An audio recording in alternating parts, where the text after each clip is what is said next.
Welcome to all of you in my new video. पिछले video मैंने आपको जो है न्यूक्लियोफिलिक सब्स्टिट्यूशन कराया था, तो बताया था न्यूक्लियोफिलिक सब्स्टिट्यूशन रिएक्शन दो टाइप की होती है। One is SN1 reaction that is called unimolecular by nucleophilic substitution and second one is SN2 reaction that is bimolecular nucleophilic substitution reaction. तो पिछले वीडियो में हमने डिटेल में SN1 के बारे में पढ़ा था, स्टडी किया था। आज हम लोग करेंगे SN2 रिएक्शन बाई मॉलिक्यूलर जो होती है, by molecular nucleophilic substitution.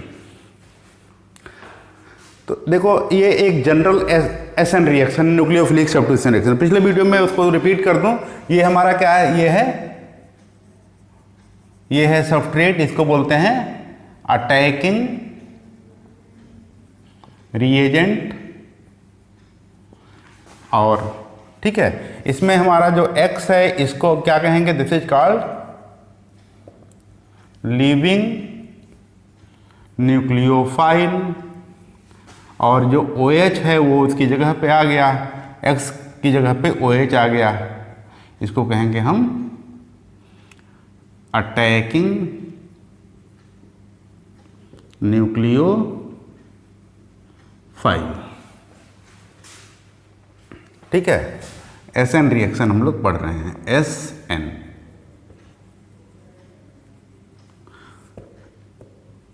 SN reaction, तो इसके फीचर SN रिएक्शन तो बताया था, SN1 SN2 बताया था। अब आज हम लोग डिटेल में आते हैं SN2 रिएक्शन। तो SN2 रिएक्शन होती क्या है, पहली बात तो क्या होता, it is bimolecular nucleophilic substitution reaction.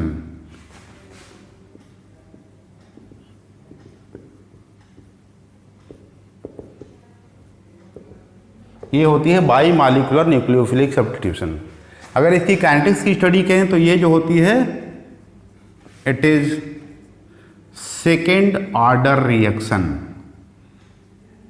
इसका जो काइनेटिक्स होता है वो सेकेंड ऑर्डर होता है, it is second order reaction. इसका मतलब क्या होता है, it means rate of reaction depend on substrate as well as attacking reagent. तो ये भी लिख सकते हैं, rate of this reaction, rate of reaction depend on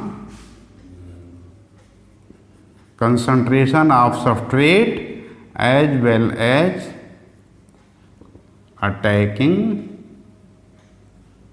reagent। इन दोनों पे डिपेंड करता है। मतलब सबस्ट्रेट के रिस्पेक्ट में ऑर्डर 1, इसकी पावर 1 है, इसकी पावर 1 है, तो 1 + 1 दैट 2, तो टोटल जो है वो सेकेंड ऑर्डर रिएक्शन है, इसलिए यहाँ पे बाई मॉलिक्यूलर बोलते हैं। ये रिएक्शन कितने स्टेप की होती है, तो इट इज 1 स्टेप रिएक्शन। ये रिएक्शन केवल एक ही स्टेप की होती है।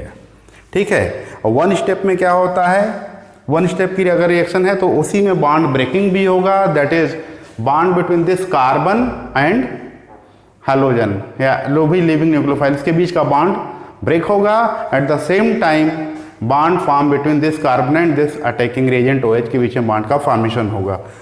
ठीक है, it means it is 1 step reaction. तो इसको कहेंगे it is concerted mechanism, it is concerted.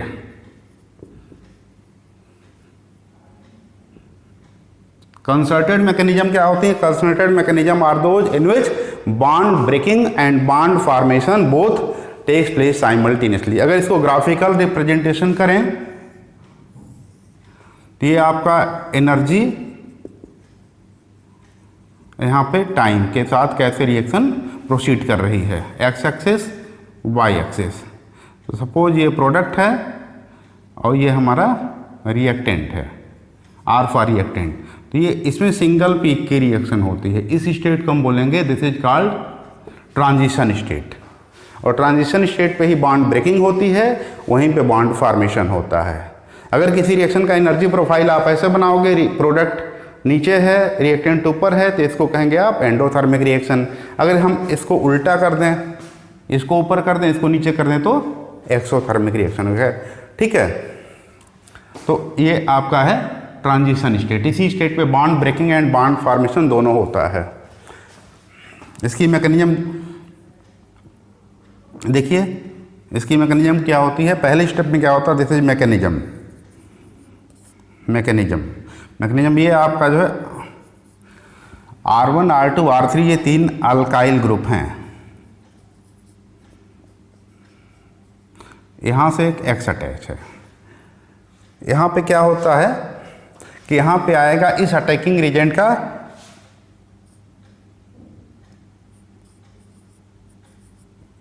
ये अटैकिंग रिएजेंट है, अटैकिंग न्यूक्लियोफाइल। तो अटैकिंग न्यूक्लियोफाइल जाकर के इस कार्बन पे अटैक करता है, जिससे ये हमारा एक्स हैलोजन जुड़ा हुआ है। आफ्टर दैट यहाँ जिस कार्बन, ये कार्बन और इस OH के बीच में या अटैकिंग न्यूक्लियोफाइल के बीच में एक बॉन्ड का फॉर्मेशन होता रहता है।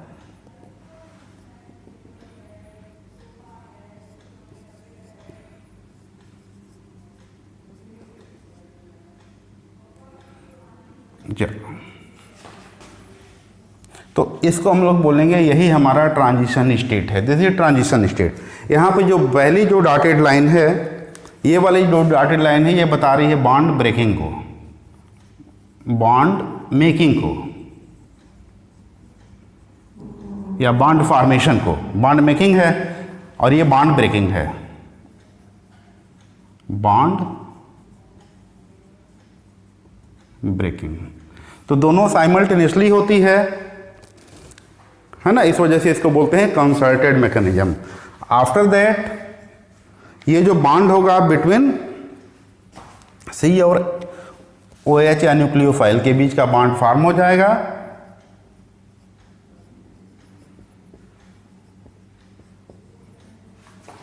और X यहाँ पे एज ए लीविंग न्यूक्लियोफाइल ये रिमूव हो जाएगा। This is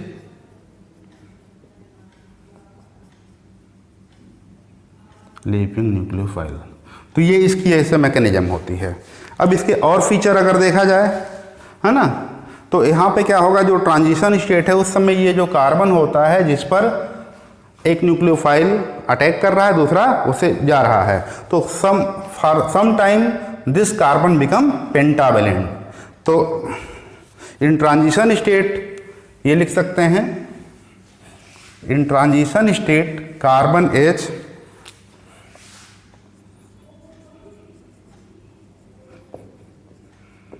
transition state carbon as pentavalent. Carbon यहाँ पे पेंटावेलेंट होता है, और पेंटावेलेंट अगर कार्बन होगा तो यहाँ पे अगर एल्काइल ग्रुप बल्कियर होंगे तो वहाँ पे ट्रांजिशन का जो फॉर्मेशन होगा वो नहीं हो पाएगा, तो रिएक्शन SN2 रिएक्शन फॉलो नहीं करेगी, क्योंकि जो है स्टेरिक हिंड्रेंस लगने लगेगा। ठीक है। अब इसकी अगर स्टीरियो केमिस्ट्री की स्टडी की जाए,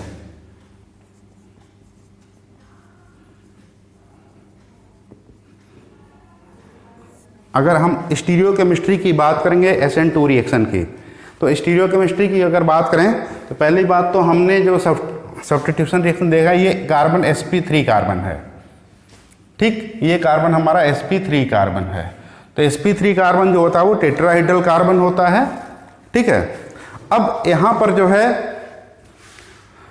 जब भी यहाँ पे ट्रांजिशन स्टेट का फॉर्मेशन होगा तो जिस साइड से आपका अटैकिंग रिएजेंट जो है हटेगा, जिस साइड से अटैकिंग रिएजेंट हटेगा उसके ठीक अपोजिट साइड से बॉन्ड का फॉर्मेशन होगा।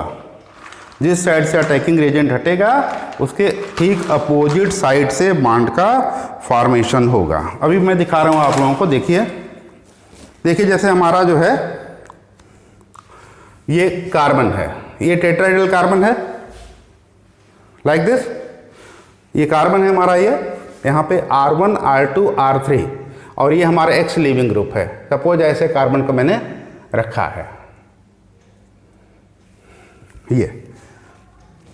अब ट्रांजिशन स्टेट के समय क्या होगा कि जो अटैकिंग रिएजेंट है, मेरा अटैकिंग रिएजेंट, अटैकिंग रिएजेंट इधर से आया, अटैक किया, तो अटैक किया तो उस समय क्या होगा, एट दैट टाइम ये R1 R2 और ये अटैकिंग रिएजेंट और लिविंग न्यूक्लियोफाइल, या अटैकिंग न्यूक्लियोफाइल और लिविंग न्यूक्लियोफाइल ठीक अपोजिट होते हैं। तो अपोजिट होते हैं तो अब यहाँ पे जो बॉन्ड का फॉर्मेशन होगा, अब ये उल्टे साइड से हो जाएगा, ये इधर हट गया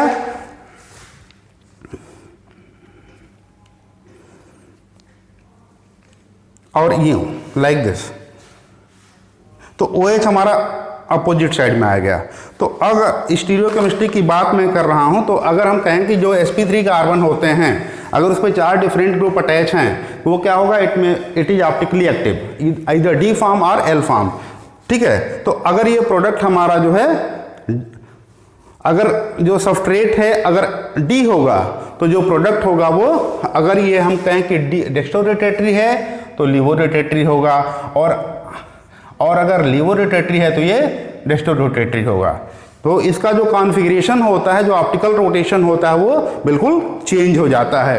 क्यों चेंज हो जाता है? क्योंकि जो है जो अटैकिंग न्यूक्लियोफाइल है, it is attack at this carbon just opposite to leaving nucleophile, क्योंकि ये ठीक उसके अपोजिट साइड से होता है ना। स्टीरियोकेमिस्ट्री करेंगे तो क्या होगा, इन SN2 reaction inversion of configuration takes place, inversion of configuration takes place। Configuration का इन्वर्जन हो जाता है। क्यों इन्वर्जन हो जाता है? क्योंकि लिविंग न्यूक्लियोफाइल ठीक अपोजिट साइड से अटैक करता है, अटैकिंग न्यूक्लियोफाइल ठीक अपोजिट साइड से अटैक करता है। किसके opposite side? To leaving nucleophile, because attacking nucleophile attack at sp3 carbon, sp3 carbon just opposite side to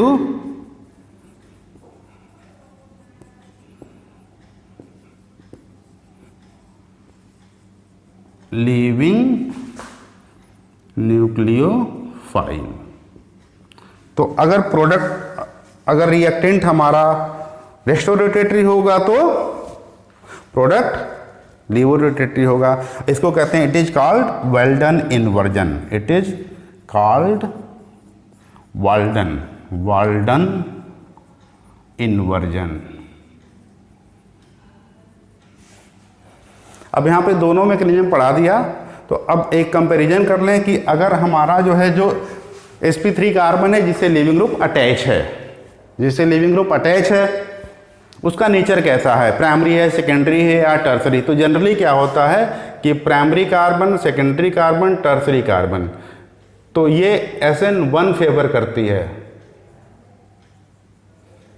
और ऐसे जो होगा वो, मतलब प्राइमरी वाले जो होंगे वो SN2 फेवर करेंगे, और टर्सरी वाले जो होंगे SN1, SN2 reaction, SN2 reaction ऐसे होगा।